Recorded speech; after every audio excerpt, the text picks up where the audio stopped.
Hey, welcome back to the Chattervast podcast. I'm your host, Chad. Thanks again for joining me today. I thought I'd follow up with a few topics that I covered in the past few episodes, starting with the conflict in Armenia and Azerbaijan. I learned a few new things regarding that, and of course the conflict is still ongoing, and there's some calls for peace talks in that, and of course it's an ongoing conflict that's been going on for several decades. But I also learned that the involvement with Russia extends beyond that, with Turkey and Iran also having some say in the issue, because it does give them a stronger hold in that area if they can procure the terms that they like regarding a pipeline that passes through that area. And so both Iran and Turkey seem to have some dealings and some vested interest in that area. So that is another just kind of complication to the issue.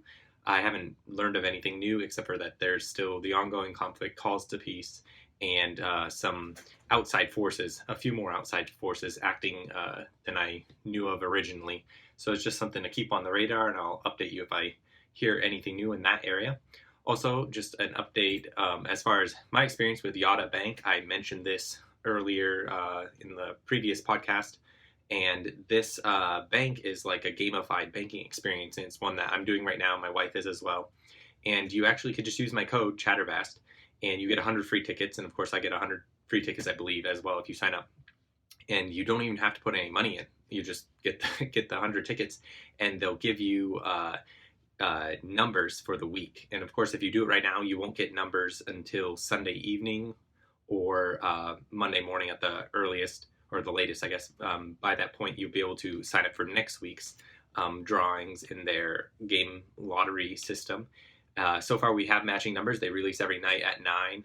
I haven't won anything. I'll update you next week when that happens just to see. But I do have matching numbers. With 100 tickets, the odds are pretty high.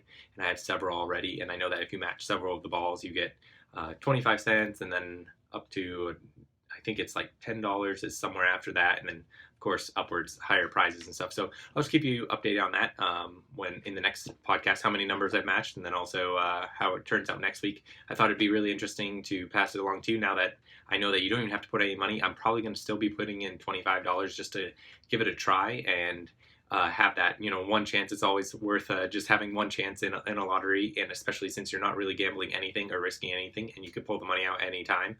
It's no loss to anyone there. But especially if you don't have to put anything in and you win something to continue your odds in there, that would be even better, but we'll see, and I'll let you know. Again, you can see the link in the description. First news story, this is regarding video games. I talked about Among Us before, but this is a different one called Roblox, which you may have heard of. It's rather large, and they have just filed that they'll be doing an initial public offering, going public as a company next year, and they have an active user base of 150 million people, which, if you were thinking in video games, this is just kind of very broad and general statement, but it's similar in some ways to Minecraft with an expansive world, but it's very different. But if you were not playing video games and you just want to compare the two, there's a lot of comparisons there. Also, Minecraft, which if you knew about Minecraft or played it at all, it was very influential in the video game sphere earlier on when it was first introduced. It was also an influential piece of the YouTube puzzle because it changed the way, or at least there's speculation that it changed the way the algorithm had to work because of the traction that it gained and the popularity it drew to the platform. So that's something interesting to know about Minecraft. But then also Roblox going public, with their active user base, they have 150 million active users. Minecraft is down to 135, though still maintaining a good bit of user base there. And Roblox, I always had seen it as more, I think I had logged into it once just to see it. It seemed like a knockoff in some ways, but it really isn't. If anything, I can look at it almost like Second Life, which I had played before.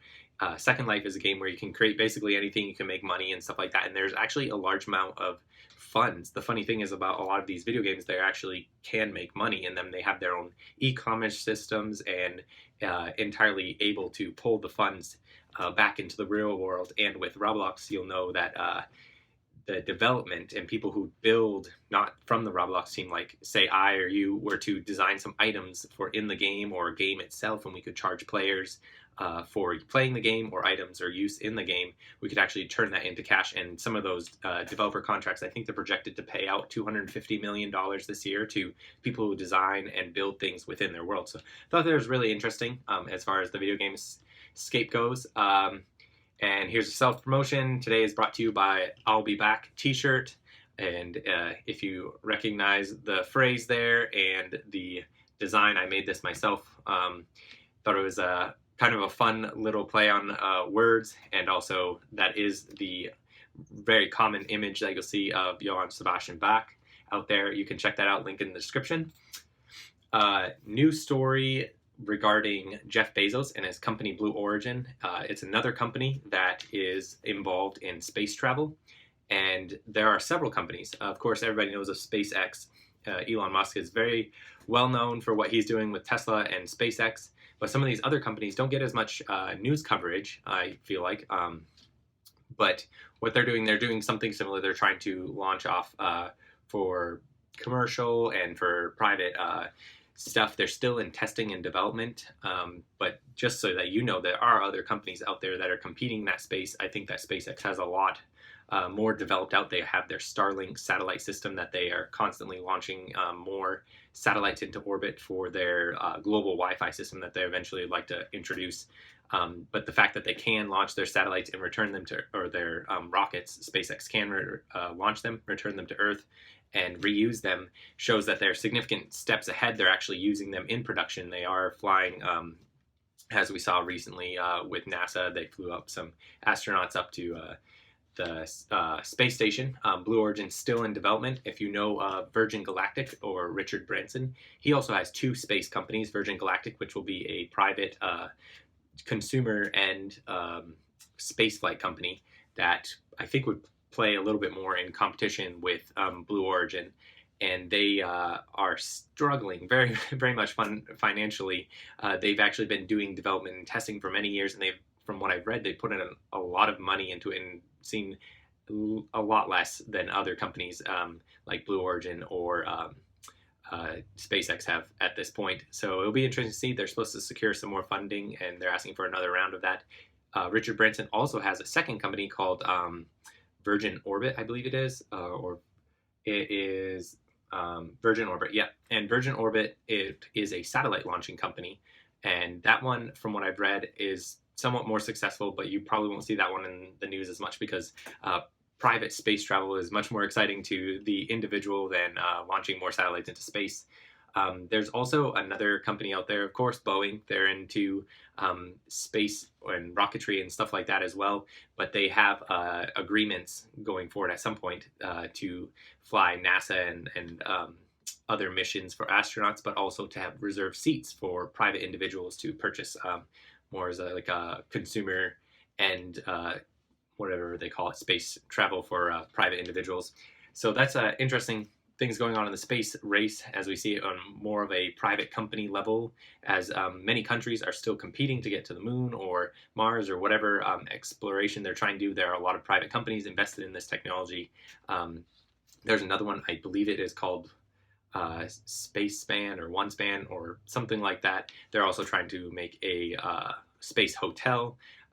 But I would suspect that they'll probably go the wayside of Xcore and several other companies that have been trying to get into the space game and just couldn't pull it off. So there's a space update for you. I'd like to go back to a story. Well, this is ongoing, and if you've ever heard of cryptocurrency, then you're in the modern world. It's prevalent everywhere. A lot of people have Bitcoin or other things like that. And if you don't know much about decentralized finance, or at least the idea of what that is or what that term means, I'll just explain it here real quickly. It's decentralizing finance, or DeFi. They are trying to pull away from government control or government-backed funds and move it to like a private and a non-regulated space. And that's a lot what the blockchain does.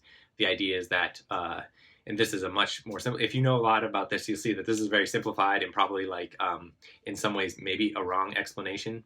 But there's a blockchain, and it's just a ledger that's distributed to a lot of computers. It's globally distributed, and it just agrees on who has what funds, and there's no regulation as far as telling people they can or cannot move money. And so that this project is in decentralized finance is pulling it away from regulation of governments and individuals and moving it to where just the common people get to control it. I think what is interesting is something called yield farming, and this article talks a little bit about it, and I'll put the link in the description for it. So there are a lot of cryptocurrencies out there, and some of them have actual reason to exist, and some of them, like Dogecoin, I'm going to hate on that one for a moment. It doesn't really have any purpose, though it does have value, or at least perceived value. Some of them are just kind of made up on the spot, and you can find cryptocurrencies for anything. But there's this other thing called yield farming, which gained a lot of traction over the summer, and it's still popular. There's still money to be made in this. Basically, the idea is that you give some of your cryptocurrencies and you lock them up in a company or an idea or an app or project or something, so that they can add liquidity, as they call it, liquidity to their pool for some new token or app or program. And then the owner of that will pay you out in whatever the tokens and coins are for that project. And then you can, when those tokens and project coins are valuable, you can actually cash them out. And a lot of people are making ridiculous gains on this, some in 3,000, 8,000% gains. And you're basically creating hundred thousands or millionaires overnight pretty quickly. Earlier this summer, I think there's still large gains to be had in there from what I've read and seen. But I thought that was really interesting. The gist of what's going on with this yield farming is somebody wants to create a company, you back them with some financial capital that actually has value, and then they pay you out, and then you can pull all your funds out of it. So, of course, a lot of these projects and a lot of these yield farming things are hyped, a lot of perceived value that just doesn't exist. It's just not there. And you see a lot of these projects kind of going, well, they're not necessarily going by the wayside. They're still around, but some of the coins just kind of go up and down overnight, like hot dog is one, or sushi. Those were some popular ones, but it was really fun to watch. If you watch the cryptocurrency space, or you watch Tesla, or a lot of these other science, technology things, they're kind of funny to see what ideas come up and how people make and break millions of dollars fairly quickly. But there's a little bit of information on that. You can go and read the article. Before I end today's episode, I was going to talk a little bit about SCP. I thought this was an interesting thing. I've known about this for a little while, and you may have heard it yourself. The SCP Foundation, it is a fictional company foundation, and the idea here is that it's a bunch of writers coming together to write stories of things, people, places, things that just don't exist. And the SCP, Secure, Contain, Protect, is a foundation that is above government all over the world, and they're trying to contain things that are dangerous to humans. And you can go through here and read some pretty crazy stories, but it's to get writers to become better at their writing, especially with the fiction stuff. I think that was the original purpose for it, but now it's become kind of a thing of its own. scpwiki.com, you can go there and read some of the stories and become a writer and just join their group. I'm not exactly sure how much work that entails to get into there, but maybe I'll give it a shot at some point. But that was just a kind of fun thing. I always like to leave something fun, interesting to learn about.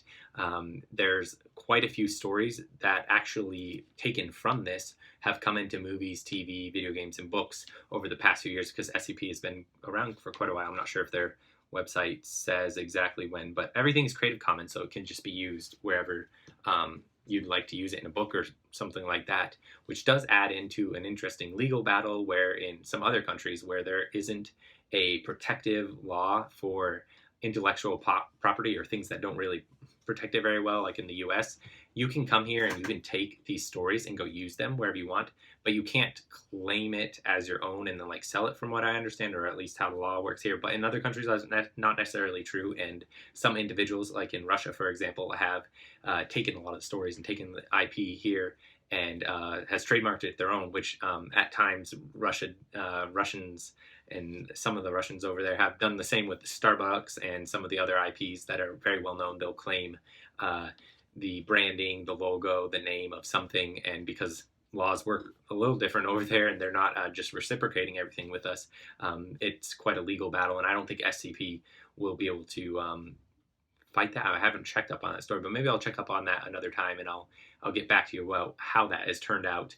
But it's an interesting site to read and interesting to see what stories or new media that you have read or heard that actually has taken its source from SCP. If you want to write or just read stuff, you can come here. But I'd just be cautious because some of it is kind of crazy if you're dealing with a company that's taking and protecting humanity from fictional beings. You can obviously have some very crazy stories. So again, thanks for watching and listening today. If you're on YouTube, please like and subscribe. That helps me out greatly. Of course, Patreon, if you want to support there. Hopefully one of these days I'll get a new microphone and camera, make this better quality, and have maybe a longer show. And then if you're on podcast, just leave me a 5-star review. That'd be great. And if you want to go to my store, the link is in the description. You can check out some merchandise there with just the logo on some t-shirts and